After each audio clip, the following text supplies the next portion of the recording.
Managed. I ignored it. 2 hours later, my mom called again. This time I picked up. I could hear her trying to sound calm. She said they just needed me to unfreeze the accounts for a few days because there were urgent payments. I told her no. She said I was being cruel, that I didn't understand how hard it was for them, that they always treated me fairly. I let her talk until she ran out of words. Then I said something I'd never dared to say before. You didn't treat me fairly. You treated me like your backup plan. There was silence on the other end. Then she hung up. I didn't cry. I didn't even feel angry anymore. I just sat there staring at my daughter crawling toward me, thinking about how much I wanted her to grow up, knowing that love isn't supposed to feel like debt. That night, I got a message from my dad. We need to talk.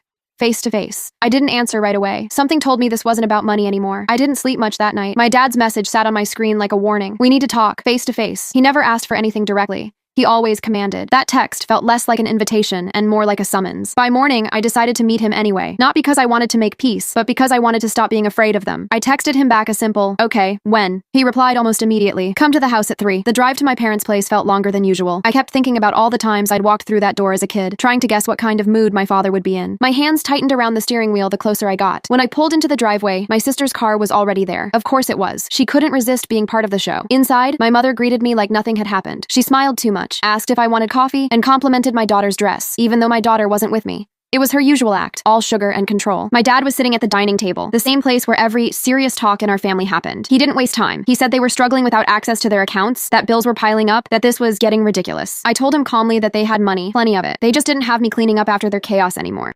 And if you don't want to wait for part 2, you can watch the full story on my YouTube channel. Just click share, then more, and then click the YouTube link here on my profile, or search for the channel Cooper Reddit on YouTube.